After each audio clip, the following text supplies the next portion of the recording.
So, you know, they used it to get rid of non-citizen voting, and then the other thing they did was they used it to enact prohibition, which was that was the big battle for like 40 years in Texas, from 1880 to 1920 was prohibition. Okay, so the other thing was, you know, there was a great degree of both racism and xenophobia, because there was an anti-foreign sentiment that was going on. They wanted to eliminate any and all African-American political influence. And what I'm talking about there is that a lot of those coalition governments that they formed in the Black Belt after Reconstruction, there was always white people in charge, always. There was never a black government in place in any of those counties, even though they might have 70% of the population or what have you. The white people were always in charge. But the white sheriff might have a black deputy, okay? Or, you know, the white county, there might be a black county commissioner, and you know, the other 4 or 3 or ever how many there were white. That type of thing. There was that type of kind of a power sharing thing, where there was at least given some kind of an acknowledgement to the black people, and they wanted all that gone. They wanted that gone completely. So, you know, why was that? Because they thought they were all corrupt. They thought that they were ignorant. They thought they had no understanding of the political system. And you know what? Initially, a lot of that stuff was true. I mean, they were slaves. They had no understanding of democracy, right? And how elections worked and things of that nature. The other thing is, all of this was enabled by the 15th Amendment to the U.S. Constitution, which guarantees the right to vote. But they saw it as a punishment for the South. And there was a lot of truth to that too, because most people in the North, like Wisconsin, they wouldn't let black people vote. I mean, you don't get any further north than Wisconsin, not in the United States, maybe in Canada, right? So there was a lot of truth to that it really was punishment, okay? And Southerners resented it. You know, and again, the whole thing of inferiority. The other thing was, you know, it was English only. Even that strain was going way back then, to where they wouldn't allow somebody to go into the poll booth with you to read the ballot to you in English if you were a German. And you know, you'd been here your whole life, and you'd been working, and you owned the farm and all this sort of stuff, but you couldn't read that ballot. You know, sorry, no more. Okay. So, most of these things we've already talked about. I'll hit on a few of these real quick though, was this agrarian over urban interests. That was a big deal, was to minimize the power of the people in the cities, because they were seen as corrupt, and again, that's where the immigrants and the blacks and the poor whites tended to congregate. The other thing was the poll tax. It kept black people from voting, but guess who else it kept from voting? It kept poor white people from voting.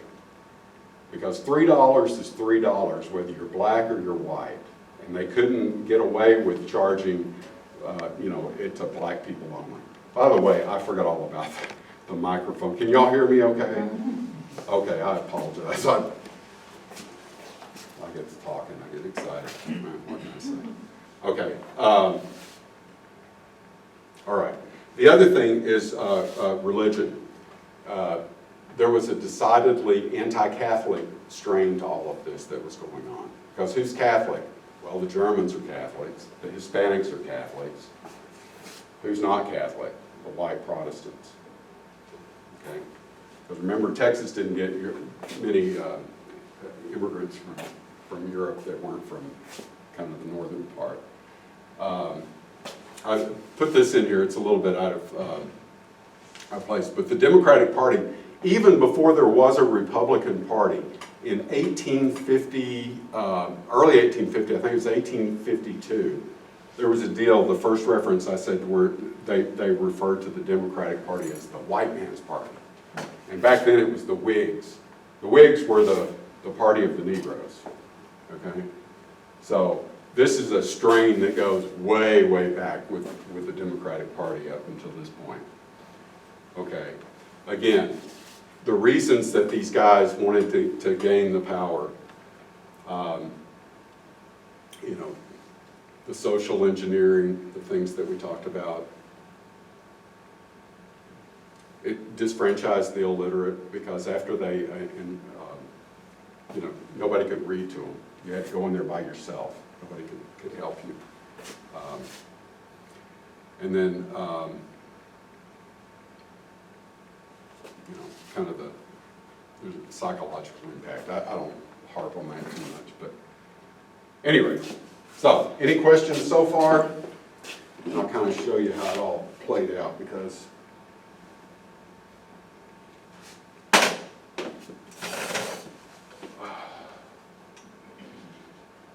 okay.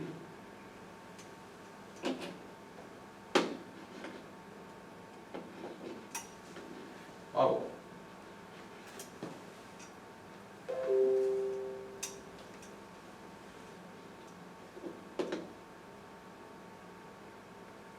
All right.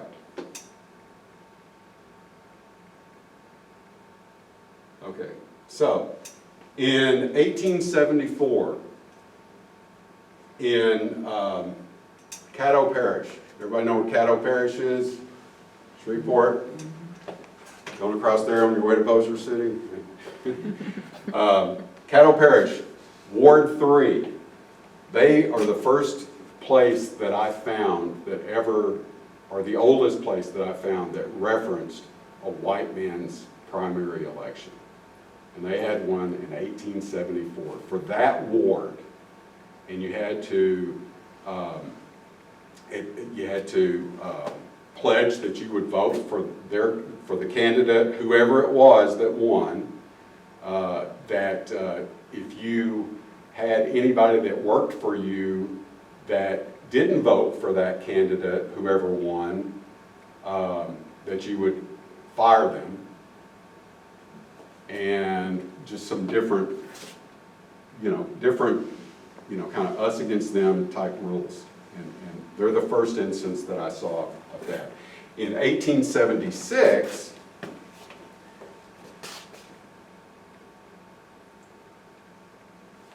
Panola County, just to the south of Harrison County, now they didn't have a black majority, but they tried to enact a white primary, but it didn't go anywhere.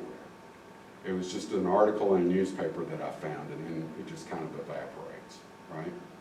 Okay, and then in 1878, Harrison County, in August, there's this newspaper article that comes out, and they say they're looking for good people to eliminate all this corruption and all this sort of stuff, and I talk about all that and everything. But it's still, they're asking for black people's votes. Why? Because 68% of the people that live there are black, and they know they're never going to win an election without some black people supporting them. So they appeal to all these people and everything, and guess what? A few black people vote for them, and what have you, but they lose the election.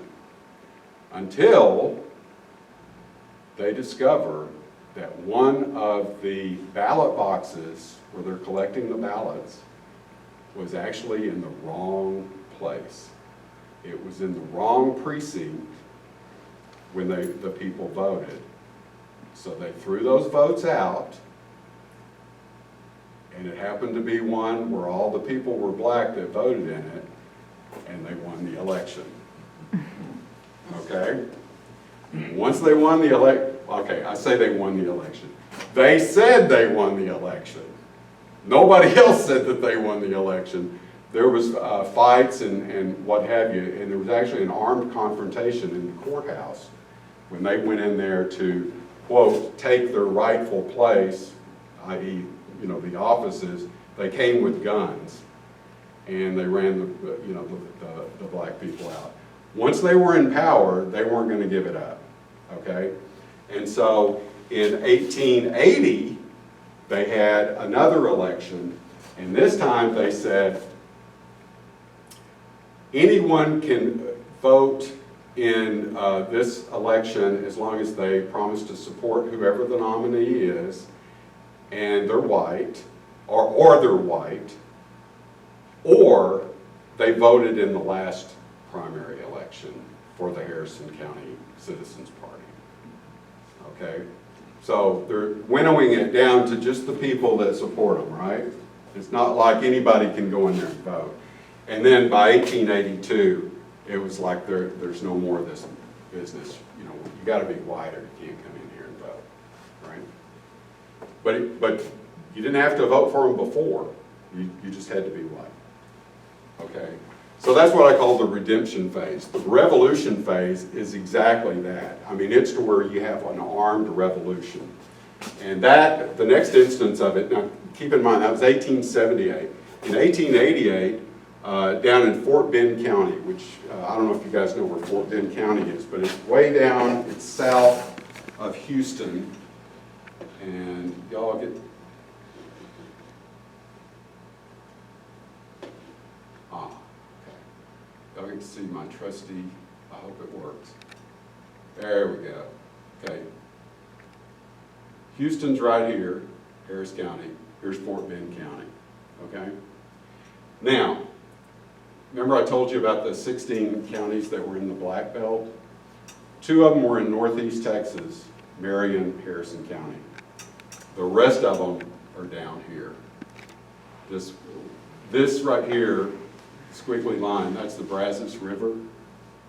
It's called the Lower Brazos River, and that's where all the plantations were, the biggest plantations, other than Harrison County before the war. And this is where the Black Belt was. It goes, you know, Washington, Grimes, Brazos, Fort Bend, all along in here, okay? Okay, so, and then when, okay, so again, the young guys, they get together and they call themselves the Jaybirds, okay? And they term the existing Democratic Party there the Woodpeckers. I guess because woodpeckers are old, I don't know. Nobody's ever given an explanation for why they did. But at any rate, they tried to take over, they create their own slate of candidates in 1888. All of them lost, right? So in 1889, somebody, and I think it's like one of the guys that had been one of their candidates, and his name escapes me right now, but he gets shot. He's bushwhacked. Nobody knows who does it or anything. It sets off a cascade of events that the Jaybirds, they march into town armed, hundreds of them. They take over the courthouse, they shoot the sheriff, and he is actually holed up in there, and he has to get the Texas Rangers to come get him. He's actually in there with a few of his deputies, and he has to get the Texas Rangers to come get him. He's a dead man, okay? So when I say revolution, I'm talking violence or revolution, right? But they take it over, and they set in place their Jaybird Democratic Association in place, and you know, away it goes. Well, the neighboring counties around them, Wharton, Brazoria, you know, Colorado, Freestone, all these other, they see what happens there, and they almost immediately do the same thing. Now, they didn't have to resort to as much violence, but you know, because I guess the people in power saw what could happen, but they take over, and just very quickly, you can see how closely it is. In 1892, all this activity just kind of stops for a while. Why? Because have anybody ever heard of populism or the People's Party? It's because in 1892, the People's Party is formed, and it's formed out of the Farmers Association. I can't remember the name of it off the top of my head, the Fish and Home Nut. And all of a sudden it becomes a political force in Texas. And for the first time since the Civil War, the Democrats are afraid they're going to lose control of the state government. And if they hadn't cheated so bad, they would have. Okay? They cheat like nobody's business. Yes, ma'am? Now, the jaybirds were predominantly black young men? No, They're all of these are what, the black people aren't Everybody's white. involved. Okay, This is all white people fighting. everybody's white. Okay. Everybody's white. The black people, they know their life is like of no value whatsoever, so you lay low, right? Yeah. This is all white people, which is another thing that's fascinating. It's all white people. And I was like, why is it all white people fighting? It's for money and power. Money and power, right? Okay, so that's a good question about I lost my train of thought. So anyway, we'll just trudge on. Okay, so, the People's Party. Okay, so in 1892, they form and they start kicking Democrats out. And they actually had valid challenges in the governor's race and things of that nature. They really were strong, and it scared the jeepers out of them. Okay, so all this other stuff, and one of the things the populists did, they tried to recruit black people. They kept saying, Republicans aren't doing anything for you, come on over here. They even put some of them on like the executive committee of the party and things of that nature. There was an opportunity to have real equality and, kind of a transition from this adversarial thing. It was so close. There was the possibility, but it didn't happen. It didn't happen. And anyway, so what happened to the Populist Party in 1896? William Jennings Bryan became the Democratic Party's nominee, and the whole thing of populism is just fascinating to me, but everybody's written about that sort of stuff. In fact, my major professor that's my advisor, that's his deal, and he wrote all this great books about it, which are just fantastic. But at any rate, the party, instead of staying independent, it decides to do what they call fusion, where they say, we're going to join with the Democrats because they're going to get rid of this deflation by putting us on the silver standard as opposed to the gold standard, which is just mind-numbingly boring to think about. But anyway, it destroys the party. From that point on, they're washed up.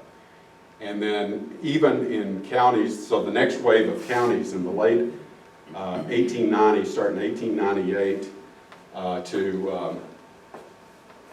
to like 1902, those are the populous counties to where the Democrats are using the white primary to get rid of the populists and to permanently, just crush them.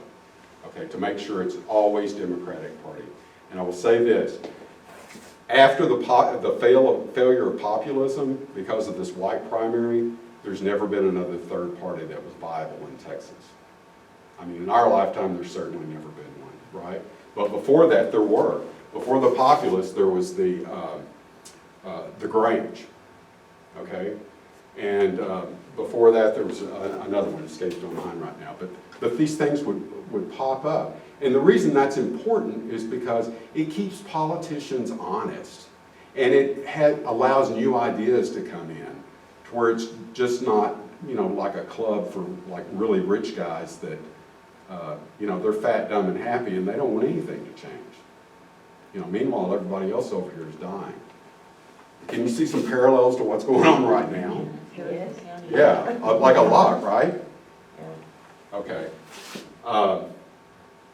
So that's when you have the two things, the poll tax and the direct primary law. And again, it's a county oath. But here's the glitch in this one was it was a county oath. They tried to make it to where it was a statewide oath, and the people down in South Texas rebelled. Why did they rebel? Because by this time, there were Mexicans coming in. And there were also political bosses down there. You heard of Duval and some of these other, maybe not, okay. But there were political bosses down there, and you know, they were like, well, I don't want it to just be white people. What about my Mexicans? You know, if they have to be white, I can't use my Mexicans to vote. So they made it on a county by county basis, where you would have to say an oath to get a ballot to vote in the primary. And in most counties, certainly up in this part of the world and down in the black belt down there, you had to say, you know, swear that you were a white man and that you would vote for the party's nominee. Everyone they worded it a little bit differently, but they left out the part about the white man, like in San Antonio and some of those counties down in there. Some of them did it, some of them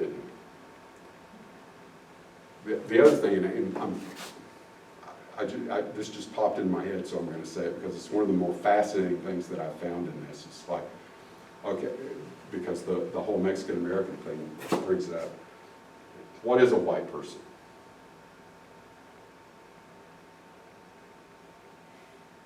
What is a white person? Well, if you were in Gonzales County, if you were Italian, you weren't white. I don't know what you were, but you weren't white. At least for 4 years you weren't. I guess you became white at some point. But, you know, I mean, you know, it gets kind of weird because they would kind of arbitrarily decide who was white and who wasn't. And then the last phase of it, well, okay, let's go back. Okay, so after this, every county could have a white primary, but it was the Democratic Party primary. It was no longer nonpartisan. It was the Democratic Party white primary, where they would elect whoever, okay? And so after, from 1906 forward, it kind of stabilizes, and with the caveat that I was telling you about, where, like in South Texas, to where some of these counties wouldn't do it, it rocked along okay. Well, in the 19-teens, the big thing that they wanted to do, they wanted to get female suffrage, the progressives in the Democratic Party, and they wanted to get prohibition. They wanted prohibition like you can't believe they wanted prohibition. And you still see remnants of it. Gregg County less so. I remember when I was a kid we used to go over there. Anyway, but prohibition was a big deal to them, right? And they couldn't ever quite get it over, because why? Well, because who drinks? Catholics don't have a problem with drinking. I don't know if you guys are Catholic or not, but I don't know any Catholics that abstain totally. I'm not saying that none do, but they tend to. Germans, they drink. You ever heard Germans drinking beer? Yeah, right? Mexican Americans, they drink, right? And so what you would find is that the South Texas people would oppose, the South Texas and the Hill Country, they would oppose prohibition, while the people in the North, the Baptists in the North, and in deep East Texas, they would support it. But so they could never quite get it over the line, never quite get it over the line. And so they went and they used, the white primary was one of the tools that they used to get rid of non-citizen voting, certainly later, but get female suffrage first. And then who were most of the people that didn't like drinking? It was the women, right? It wasn't the men so much, it was more the women. So once they got female suffrage in place, you got William Hobby as governor, and he would sign the legislation. And he did it, and the legislature enacted it as a war measure, because 1917 was when the United States entered into the war, right? And so that's how they finally got prohibition over the line. And then it just kept getting extended through the war, and then after the war, of course, the United States passed whatever amendment that was that made made it illegal. And it took effect like that. So that's how they got prohibition across the line. After the war, there was so much anti-German sentiment. I mean, it was really bad, to where they actually were lynching people that had German names and things of that nature. So they got that passed, and then in 1924 they did the white primary. And I think I am just barely over time. Okay, but I apologize for that. Any questions or anything? What do you think? Make sense? Yeah, I had no idea. No idea, Yeah. that's right. Me either. It's amazing, you know. Isn't it cool? I think it's just And like, so finally, the U.S., the federal, after World War I was over, uh-huh. the federal government passed that it wouldn't be just that everybody could vote. Say again, I'm sorry. How did this